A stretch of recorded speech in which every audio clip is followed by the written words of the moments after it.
Hello and welcome to my final evaluation for my entire FMP product.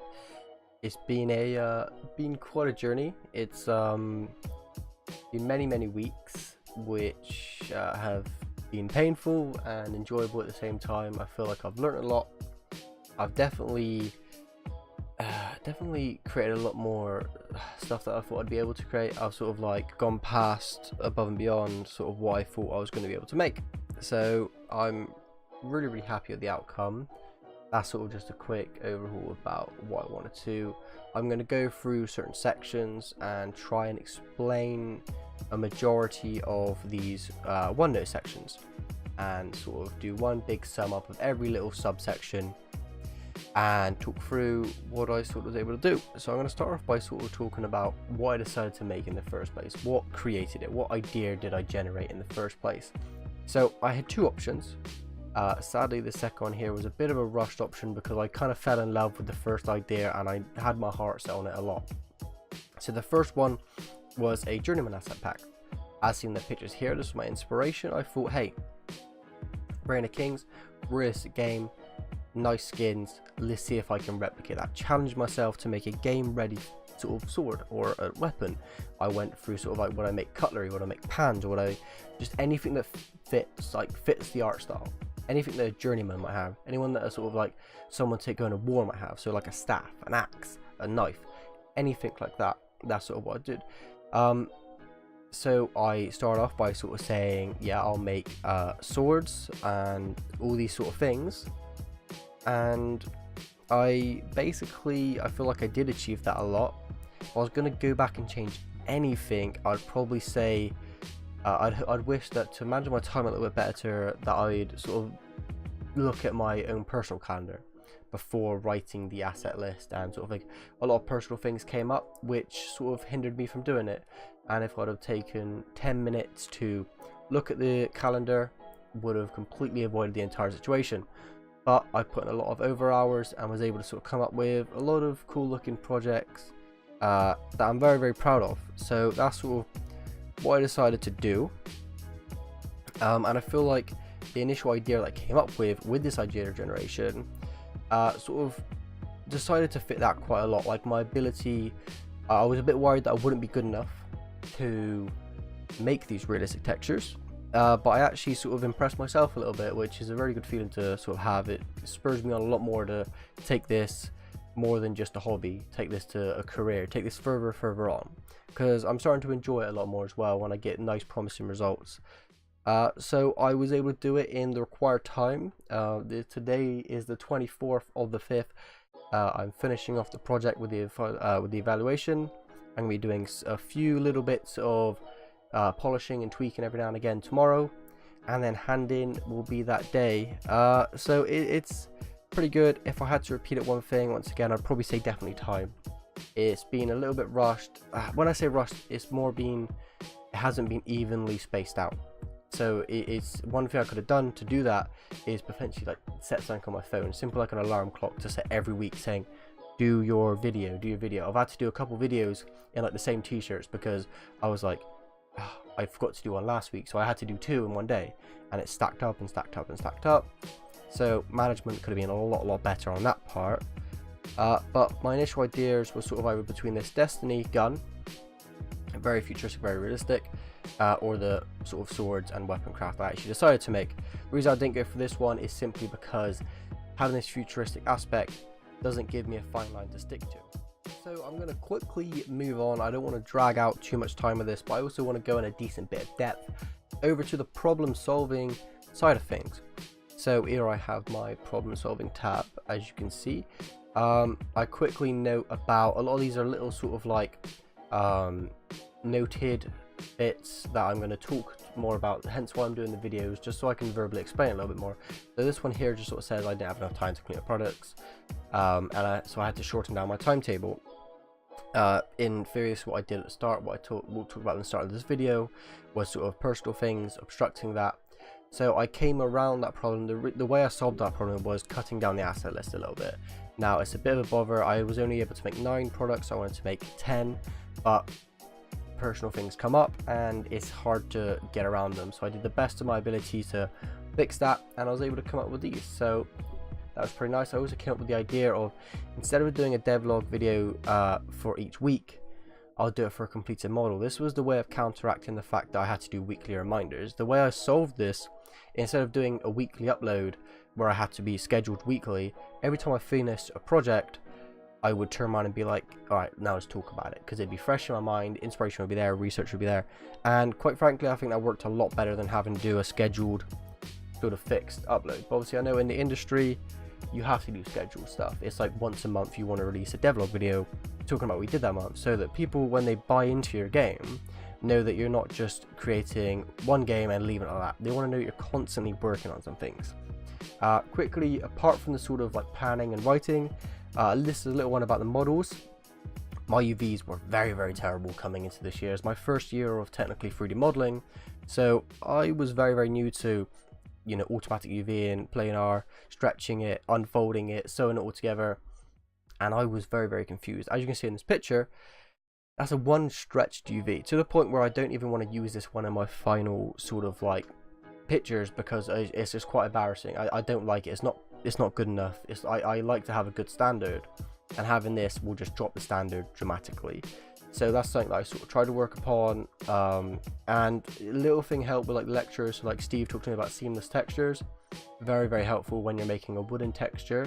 And George actually showed me a really useful tool to actually unfold the UVs to get nice even spacing, so I don't get these stretch textures. So the tutors helped me out a hell of a lot, as in directing me to websites that I can use.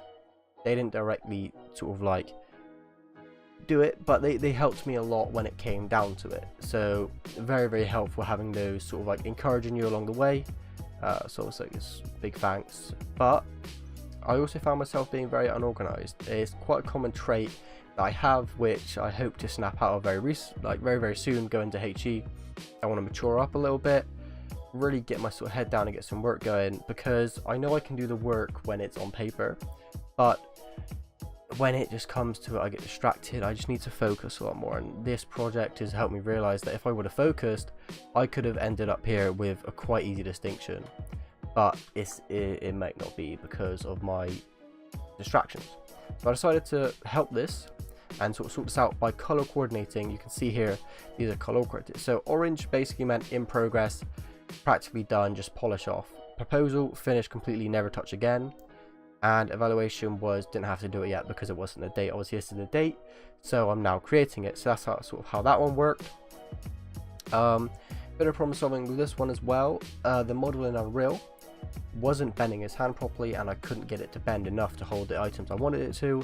So quite simply, I looked online, got a different model, imported it in over, and it worked out really fine. I was able to sort of move the hand around, learn a little bit about rigging as well, which was kind of helpful, and that's how I solved that problem.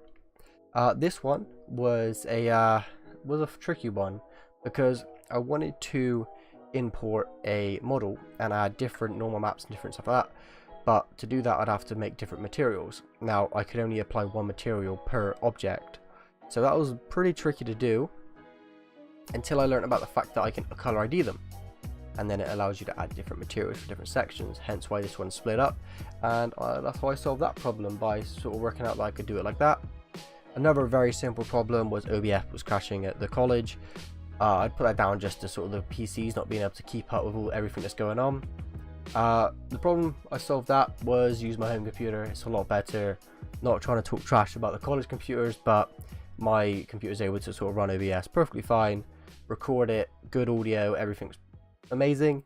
So the last sort of problem that obviously I met other little problems as well, but I just didn't really feel like they were worth talking about because they were so minor that I feel like just a bit tedious at the end. So the last one that I did was with the modeling.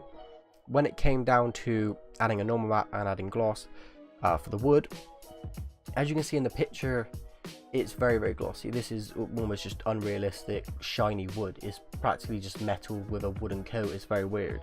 But there was a little bit of a multiply you can do. You can multiply by -2, which was a half, and that would half down the gloss. And you can see in the engine little picture here, it has fixed itself and has actually sort of de-glossed it a lot, I guess you could say, but it was able to get a more realistic, rugged look for the wood. So I'm going to go ahead and quickly talk a little bit about my workflow and sort of say the steps I took from my initial idea and how I turned my initial idea into the final product, which would be obviously the model. So here, idea generation. So this is sort of my initial idea per se.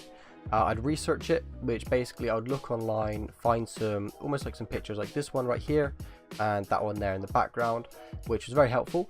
Then I would go into Maya, block out. The best thing I find is just getting in Maya, getting involved and just going for it, being inspired by things, chucking things in there, blocking it out, see what you can make. Once I'd blocked it out and got a nice solid shape I liked, I'd finished modeling. That's beveling, that's sort of like UVs, any n-gons, anything, double faces, vertexes, all over the place, sort them out. After that, UV them with a couple cool tips that George has taught me. Just really nice UV, keep everything clear. Texture it, learned a lot of things about normal maps, color IDs. This year has been huge for my realistic texture side of things and clean texture side. A lot of this second year I have been spending making my work a lot more professional, such as UVs looking a lot nicer, textures being a lot less stretched. After that, I did the final lighting, added some screenshots, and I had the final product perfectly lit out. Obviously made an asset list for this project as well. As you can see, it's very nice to see all these date completed, all these ticks is just so satisfying. For someone with severe OCD, having everything here ticked is absolutely in fact, this thing here right here is annoying me, so I need to ignore that real quick. But yeah, having all this ticked is amazing. Get a good bit of like satisfaction out of this. This asset list worked very well. I was able to keep track of things like, yeah, I've made that one, I've UV'd that one, or I've made this one but I haven't UV'd it. Simple things like that, absolutely perfect. Really good idea to make an asset list. Definitely something I'm going to do next year. And again, with the additional planning, this is a little bit about how I sort of scaled down my timetable. So I just sort of said I scaled it down a little bit. And here we go with something that I sort of came up with. I'll just quickly change that. Something that I came up with on the fly, technically additional planning. I saw a really interesting picture of a shield on Reign of Kings. That completely switched up my view of what to make next. I was like, shit, what do I make? So I decided to go ahead and make a shield. I saw it, I thought it looked cool, I made it, and that was quite the workflow. You know, I looked at it, I researched it, I blocked it out, modeled it, UV'd it, textured it. Fine. That's my workload and work process for every single thing that I've made, and it's a good workflow to get into, good rhythm, everything works out well. A little bit of another additional planning on the fly. I thought, hey, let's add a hammer in there, and that was sort of like just something else I thought about. I looked in the game, thought there's not a hammer. Hey, what if I model a hammer? Maybe one day it might be in the game itself if I were good enough. Another bit of additional planning as well. Not necessarily additional planning, but something I learned which helped with the blockouts was a actual thing called Quadrule. Now, Quadrule was a very good sort of tool to use when I was cutting into 2D things and trying to get curves. It allows you to sort of, well, draw quads, fill them in, extrude them, looking very nice, looking very professional. Speeded up my process a lot in the end. And that's about it for my additional planning and my asset list and sort of what workflow I sort of chose. If I was gonna say to do it any more efficiently, potentially once again, like getting alerts on my phone, sending myself emails every week, like check this, check that. I just feel like I needed to be reminded a lot, and if I would have been reminded, like just a kick in the right direction is what I need. Lecturers definitely help with that, sort of like little digs, not necessarily digs, but like telling me, like being lecturers, sort of like directing you in the right path, you know, pushing you, like urging you to go. So it's a good thing to sort of have people behind you that can help you and sort of like direct you and keep you on track. So if I was going to say if there's anything I want to improve upon when it comes to this, is I need to learn to do it without, because when I'm in industry, it's not going to be a nice lecturer going, come on, do your work. It's going to be finish it in a month or you're going to be off the job. So really quickly, I'm going to go ahead and talk about my research in this project. So inspiration wise, these are a few pictures that I picked up in the start. Just a nice sort of like get a good feel of the art style. The sword here, a couple of things that I found. This was a block out that I made. These are basically just almost like a flat out mood board of what I decided to make.